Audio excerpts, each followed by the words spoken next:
KGF ತಾಲೂಕಿನ ಶ್ರೀ ಕ್ಷೇತ್ರ ಧರ್ಮಸ್ಥಳ ಗ್ರಾಮಾಭಿವೃದ್ಧಿ ಟ್ರಸ್ಟ್ನ ಮಾರ್ಗದರ್ಶನದಲ್ಲಿ ಸಾಮೂಹಿಕ ಶ್ರೀ ವರಮಹಾಲಕ್ಷ್ಮಿ ಪೂಜಾ ಸಮಿತಿ, ಪ್ರಗತಿಬಂಧು ಸ್ವಸಹಾಯ ಸಂಘಗಳ ಒಕ್ಕೂಟ, ಘಟ್ಟಕಾಮದೇನಹಳ್ಳಿ, ದೊಡ್ಡೂರು ಕರಪನಹಳ್ಳಿ, ಚಿನ್ನಕೋಟೆ ಪಂಚಾಯಿತಿಗಳ ಸಹಯೋಗದೊಂದಿಗೆ ಇಂದು ಘಟ್ಟಕಾಮದೇನಹಳ್ಳಿಯಲ್ಲಿ ಸಾಮೂಹಿಕ ಶ್ರೀ ವರಮಹಾಲಕ್ಷ್ಮಿ ಪೂಜಾ ಹಾಗೂ ಧಾರ್ಮಿಕ ಸಭಾ ಕಾರ್ಯಕ್ರಮವನ್ನು ಹಮ್ಮಿಕೊಳ್ಳಲಾಗಿತ್ತು. ಈ ಕಾರ್ಯಕ್ರಮದಲ್ಲಿ ಕೆಜಿಎಫ್ ನಗರಾಭಿವೃದ್ಧಿ ಪ್ರಾಧಿಕಾರದ ಅಧ್ಯಕ್ಷರಾದ ಗೋಪಾಲ್ ರೆಡ್ಡಿ, ಟ್ರಸ್ಟ್ನ ಜಿಲ್ಲಾ ನಿರ್ದೇಶಕರಾದ ಪದ್ಮಯ್ಯ, ಸಿಡಿಪಿಒ ರಾಜೇಶ್, ಟ್ರಸ್ಟ್ನ ಯೋಜನಾಧಿಕಾರಿಗಳಾದ ಮಾದೇವ ನಾಯ್ಕ್, ಪಂಚಾಯಿತಿ ಅಧ್ಯಕ್ಷರಾದ ಸವಿತಾ ಪ್ರಸನ್ನಕುಮಾರ್, ಪಿಚ್ಚಳ್ಳಿ ವಾಸುದೇವ್, ಮಹಿಳಾ ವಿವಿಧೋದ್ದೇಶ ಸಹಕಾರ ಸಂಘದ ಜಿಲ್ಲಾಧ್ಯಕ್ಷರಾದ ಶಾಂತಮ್ಮ, ನೀಲಾ ಸೋಮಶೇಖರ್, ಚಿನ್ನಪ್ಪ ನಾಯ್ಡು, ಪ್ರಕೃತಿಮಯ ರೈತ ಉತ್ಪಾದಕ ಕೇಂದ್ರದ ಅಧ್ಯಕ್ಷರಾದ ಮಂಜುನಾಥ್, ಪಂಚಾಯಿತಿ ಉಪಾಧ್ಯಕ್ಷರಾದ ಯಲ್ಲಪ್ಪ, ಸದಸ್ಯರಾದ ಭಾಗ್ಯಮ್ಮ, ಮಂಜುನಾಥ್, ದ್ರಾಕ್ಷಾಯಿಣಿ, ಅಂಜಲಿ, ಮಂಜುಳಾ, ನಾಗರಾಜ್, ಗಣೇಶ್, ಗಿರೀಶ್, ಅನಿತಾ, ಸುರೇಶ್, ಟ್ರಸ್ಟ್ನ ಕಾರ್ಯದರ್ಶಿ ಹರೀಶ್ ಬಾರ್ವಿ, ಪಂಚಾಯಿತಿ ಸದಸ್ಯರು ಹಾಗೂ ಸಮಿತಿಯ ಎಲ್ಲ ಸದಸ್ಯರುಗಳು ಹಾಜರಿದ್ದರು. ಆಗಿದೆಯಾ ಅಂತ ಕೇಂದ್ರ ಸರ್ಕಾರ ಹಾಗೂ ರಾಜ್ಯ ಸರ್ಕಾರ ಈ ಒಂದು ಕಾಯ್ದೆ ಬಗ್ಗೆ ಹೆಚ್ಚಾಗಿ ಪರಿಣಾಮಕಾರಿಯಾಗಿ ಅನುಷ್ಠಾನಕ್ಕೆ ತುಂಬಾ ಪಣ ತಟ್ಟಿದೆ. ಯಾಕಂದ್ರೆ ಬಾಲ್ಯ ವಿವಾಹ ಆದ್ರೆ ಏನೇನ್ ಪರಿಣಾಮಗಳಾಗ್ತಾ ಇದ್ದೇವೆ ಅಂತ ಇವತ್ತು ತಾವೆಲ್ಲ ಅನುಭವಿಸ್ತಾ ಇರ್ತೀರ ಅಲ್ವಾ?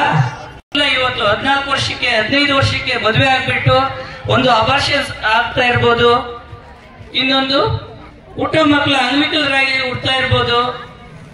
ಸಂಪೂರ್ಣಗಳು ಅಪೌಷ್ಟಿಕತೆಯಿಂದ ಬಳಲ್ತಾರೆ. ಅಪೌಷ್ಟಿಕತೆ ಆದ್ರೆ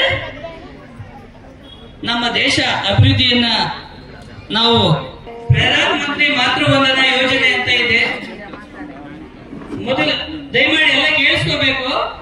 ನಮ್ಮ ಎಲ್ಲ ಅಂಗನವಾಡಿ ಕಾರ್ಯಕರ್ತೆಯರು ನಿಮ್ಗೆಲ್ಲ ಮಾಹಿತಿ ಕೊಟ್ಟಿರ್ತಾರೆ. ಪ್ರಧಾನಮಂತ್ರಿ ಮಾತೃವಂದನಾ ಯೋಜನೆಯಲ್ಲಿ ಯಾರೇ ಆಗಲಿ ಗರ್ಭಿಣಿ ಧರ್ಮಸ್ಥಳ ಸಂಘ ಅಂದ್ರೆ ನಮ್ಮ ವೀರೇಂದ್ರ ಹೆಗ್ಗಡೆ ಅವರು ಜ್ಞಾಪಕ ಬರ್ತಾರೆ. ಆ ಪುಣ್ಯಾತ್ಮನಿಗೆ ಎಲ್ಲರೂ ಧನ್ಯವಾದಗಳು ತಿಳಿಸ್ಬೇಕು. ಯಾಕಂದ್ರೆ ನಾವು ಜನಪ್ರತಿನಿಧಿಗಳು ಮಾಡದೇ ಇರುವಂತ ಕೆಲಸಗಳು ಅವರು ಮಾಡಿ ತೋರಿಸಿದ್ದಾರೆ. ನಮ್ಮ ಜನಪ್ರತಿನಿಧಿಗಳೇ ಒಂದ್ಸಾರಿ ಅವ್ರಿಗೆ ವೆಲ್ಕಮ್ ಹೇಳ್ತಾರೆ. ನಮ್ಮ ಶಾಸಕರು ಕೂಡ ತುಂಬಾ ಇಷ್ಟ ಧರ್ಮಸ್ಥಳ ಸಂಘ ಅಂದ್ರೆ. ಯಾಕೆ ಅಂದ್ರೆ ಅವ್ರು ಮಾಡ್ತಾ ಇರುವಂತ ಈಗ ತಾನೆ ಅವರು ಡಿಸ್ಟ್ರಿಕ್ಟ್ ಪ್ರೆಸಿಡೆಂಟ್ ಯಾರು ಅವ್ರು ಹೇಳಿದ್ರಲ್ಲ, ಸುಮಾರು ಊಳತ್ವ ಕಾರ್ಯಕ್ರಮ, ಅಂಗವಿಕಲರಿಗೆ ಟಚರ್ ಕೊಡೋದು, ಗಾಡಿಗಳು ಕೊಡೋದು, ಮತ್ತೆ ಇವೆಲ್ಲ ಜನಪ್ರತಿನಿಧಿಗಳು ಅಷ್ಟು ಈಜಿಯಾಗಿ ಮಾಡಕ್ ಬರಲ್ಲ. ಮತ್ತೆ ಇನ್ನೊಂದು ವಿಷಯ ಹೇಳಿದ್ರು, 24,000 ಕೋಟಿಗೆ ಯಾರಾದ್ರೂ ಜಾಮೀನು ಇರ್ತಾರ? ನಮ್ಮವರು ನೀವೇ ಆಗ್ಲಿ, ಮಹಿಳೆಯರು ಯಾರಾದ್ರೂ ಹೋಗ್ಲಿ, ನೀವೇ ಇಂಡಿವಿಜುವಲ್ ಆಗಿ 30,000 ಲೋನ್ ತಗೊಳ್ಳೋದು ಬ್ಯಾಂಕಲ್ಲಿ ಹೋಗಿ ನಿಮ್ಮನ್ನ ನಮ್ಮಂತವ್ರನ್ನ ಯಾರನ್ನ ಕರೀತಾರೆ ಶೂರಿಟಿಗೆ ಹಾಕಕ್ಕೆ, ಇಲ್ಲ ನಿಮ್ ಜಮೀನ್ ತಗೊಂಬರಕ್ಕೆ ಹೇಳ್ತಾರೆ, ಇಲ್ಲ ಬ್ಯಾಂಕ್ ಯಾರಾದ್ರೂ ಎಂಪ್ಲಾಯ್ ಕರ್ಕೊಂಬನ್ನಿ ಅಂತ ಹೇಳ್ತಾರೆ. ಏನೋ ಎಲ್ಲೇ ನಿಮ್ಗೆ 4 ರಿಂದ 5 ಲಕ್ಷ ಲೋನ್ ಕೊಡ್ತಾ ಇದಾರಲ್ಲ, ಅದು ಯಾರಿಂದಲೂ ಇಷ್ಟು ಧೈರ್ಯ ಮಾಡಲು ಸಾಧ್ಯನೇ ಇಲ್ಲ. ಅದರಿಂದ ಧರ್ಮಸ್ಥಳ ಸಂಘದವರಿಗೆ ನಾವು ಹೃದಯಪೂರ್ವಕ ಧನ್ಯವಾದಗಳು ಹೇಳ್ತಾ ನಾನು ಮಾತು ಮುಗಿಸ್ತೇನೆ. ವೇದಿಕೆಯ ಮುಂಭಾಗದಲ್ಲಿ ಕೂತಿರುವ ಭಾರತೀಯ ಹೆಣ್ಣು ಮಕ್ಕಳ, ಹೆಮ್ಮೆಯ ಹೆಣ್ಣು ಮಕ್ಕಳ ಅವರನ್ನು ವಂದಿಸುತ್ತಾ ಈ ಕಾರ್ಯಕ್ರಮವನ್ನು ಅಧ್ಯಕ್ಷತೆಯಾಗಿ ನಾನು ವಹಿಸಿದ್ದಕ್ಕೆ ಈ ಧರ್ಮಸ್ಥಳ ಸಂಘಕ್ಕೆ ನಾನು ನಮಸ್ಕರಿಸುತ್ತಾ ಈ 2 ಮಾತುಗಳನ್ನು ಆಡೋದಕ್ಕೆ ನನಗೆ ಸಮಯ ಕೊಟ್ಟಿದ್ದಾರೆ. ಈ ಸಮಯದಲ್ಲಿ ನಿಮ್ಮ ನೆಚ್ಚಿನ 2 ಮಾತುಗಳನ್ನು ಆಡುತ್ತೇನೆ. ಮುಖ್ಯವಾದ ಒಂದು ವಿಷಯ ಏನಂದ್ರೆ, ಮುಖ್ಯವಾಗಿರೋದು ಒಂದೇ ಒಂದು ವಿಷಯ ಅಂದ್ರೆ ಮಹಿಳೆಯರ ಸಬಲೀಕರಣ. ಮಹಿಳೆಯರ ಸಬಲೀಕರಣ ಅಂದ್ರೆ ಲೋ ಫ್ಯಾಮಿಲಿಯಲ್ಲಿ ಇದ್ದದ್ದು ಇವತ್ತೆಲ್ಲರೂ ಮಿಡ್ಲ್ ಫ್ಯಾಮಿಲಿ. ಏನ್ ಕಾರಣ? ದಟ್ ಈಸ್ ಧರ್ಮಸ್ಥಳ ಸಂಘ ಅಂತ ಹೆಮ್ಮೆಯಿಂದ ಹೇಳ್ಬಹುದು.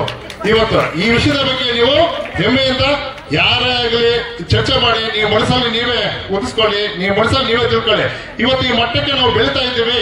ಮೊದಲು ಒಲೆ ಇಟ್ಕೊಂಡು ನೀವು ಕಟ್ಟಿಗೆ ಇಟ್ಟು ಊಟ ಮಾಡ್ತಾ ಇದ್ರಿ. ಇವತ್ತು ಪ್ರತಿಯೊಂದು ಮನೆಯಲ್ಲೂ ಗ್ಯಾಸ್. ನಿಮ್ಮ ಈ ಸಂಘದ ಒಂದು ಸಬಲೀಕರಣವು ಅದರಲ್ಲಿ ಅರ್ಧದಷ್ಟು ಭಾಗ ಇದೆ, ನಿಮ್ಮ ಕಷ್ಟವು ಅದಷ್ಟು ಭಾಗ ಇದೆ. ಈ ತರ ಒಳ್ಳೆ ಸಂಘವನ್ನು ಬೆಳೆಸ್ಕೊಂಡು ಹೋದ್ರೆ ನಿಮ್ಗೆ ಇನ್ನೂ ಫ್ಯೂಚರ್ ಇದೆ. ನೀವು ಒಳ್ಳೆದಾಗಿ ಬೆಳೀತಾರೆ. ನಿಮ್ಮ ಮಕ್ಕಳ ಭವಿಷ್ಯತ್ತಿಗೆಲ್ಲ ಒಳ್ಳೆ ಒಂದು ಅನುಕೂಲ ಆಗುತ್ತೆ ಅಂತ ಹೇಳ್ಬಿಟ್ಟು ನಾವು ಎಲ್ಲ ಬಯಸ್ತೀವಿ. ಎಲ್ಲರೂ ಇದನ್ನೆಲ್ಲ ಬಯಸ್ತಾರೆ. ಮತ್ತೆ ಈ ಕ್ಷೇತ್ರದ ಈ ಧರ್ಮಸ್ಥಳ ಸಂಘಕ್ಕೆ ಒಂದೇ ಒಂದು ಮಾತಾಡಲಿಕ್ಕೆ ತುಂಬಾ ಆಸಕ್ತಿಯಿಂದ ಹೇಳ್ತಿದ್ದಾರೆ.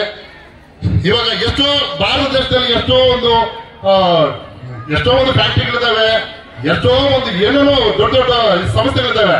ಆದ್ರೆ ಈ ಸಂಸ್ಥೆಯಲ್ಲಿ, ಈ ಧರ್ಮಸ್ಥಳ ಸಂಸ್ಥೆಯಲ್ಲಿ 26,000 ಎಂಪ್ಲಾಯ್ಸ್ ವರ್ಕ್ ಮಾಡ್ತಾ ಇದ್ದಾರೆ. ಅವರ ಮಕ್ಕಳು, ಅವರ ಫ್ಯಾಮಿಲಿಯಲ್ಲಿ ಎಷ್ಟು ಸಬಲೀಕರಣವಾಗಿರ್ತಾರೆ. ಇದನ್ನು ಬಂದು ಎಲ್ಲರೂ ತಿಳ್ಕೋಬೇಕು. ಅದೇ ತರ ನೀವು ಎಷ್ಟು ಕೋಟಿ ತರ ಇವತ್ತು ನೀವು ಇದರಲ್ಲಿ ಬೆಳೆದಿದ್ದೀರಾ, ಇದನ್ನ ನೀವು ತಿಳ್ಕೋಬೇಕು. ಇಂಥ ಸಂಸ್ಥೆಗಳನ್ನ ನಾವು ಬೆಳೆಸ್ಕೊಳ್ಬೇಕು. ಅಂತ ಸಂಸ್ಥೆಗಳನ್ನ ನಾವು ಯಾವತ್ತೂ ನಾವು ಯಾವತ್ತೂ ಉಳಿಸ್ಕೊಳ್ಬೇಕು. ಆವಾಗ ನಾವು ಯಾವತ್ತು ಮಹಿಳೆಯ ಸಬಲೀಕರಣ ಯಾವತ್ತು ಮೇಲೆ ಬರ್ತದೆ ತುಂಬಾ ಆಸೆ ಪಡ್ತಾ ಇದ್ರಿ. ಅದೇ ತರ ಕಣ್ಣಿಗೆ ಕಾಣದ ದೇವರನ್ನು ನಾವು ಎಷ್ಟೋ ಪೂಜೆ ಮಾಡ್ತೇವೆ. ಇವತ್ತು ಕಣ್ಣಿಗೆ ಕಾಣದ ದೇವರನ್ನು ಎಷ್ಟೋ ಪೂಜೆ ಮಾಡ್ತೇವೆ. ಕಣ್ಣು ಮುಂದೆ ಕಾಡ್ತಾರೋ ದೇವರು ನೋಡಿ ಧರ್ಮಸ್ಥಳ ಹೆಗ್ಡೆ ಅವರು. ಇಂಥವ್ರಿಗೆ ನಾವು ಆರಾಧ್ಯ ದೇವತವನ್ನು ಯಾವತ್ತೂ ಮಾಡಿದ್ರೆ ತಪ್ಪೇನಿಲ್ಲ. ಯಾಕಂದ್ರೆ ಇಷ್ಟು ಸಬಲೀಕರಣ ಆಗಿರುವ ಈ ಕ್ಷೇತ್ರದಲ್ಲಿ ಅವರಿಗೆ ನಾವೆಲ್ಲರೂ ಅತ್ಯಂತ ಒಂದ್ಸತಿ ನಮಸ್ಕರಿಸುತ್ತಾ ಇದನ್ನು ಕಾರ್ಯಕ್ರಮವನ್ನು ಮುಂದುವರಿಸಬೇಕಾಗಿ ವಿನಂತಿ ಮಾಡ್ತಾರೆ. ಒಂದ್ಸತಿ ಎಲ್ಲ ಇದ್ದು ಆ ಧರ್ಮಸ್ಥಳ ಸ್ವಾಮಿಯವರು ಹೆಗ್ಡೆ ಅವರಿಗೆ ಒಂದ್ಸತ ಈ ಕಾರ್ಯಕ್ರಮಕ್ಕೆ ಒಂದು ನೆಮ್ಮದಿಯನ್ನು ಕೊಡಲ್ಲ ಅಂತ ಹೇಳ್ಬಿಟ್ಟು ನಾನು ಒಂದು ಇಷ್ಟಪಡ್ತಾ ಇದ್ದೀನಿ.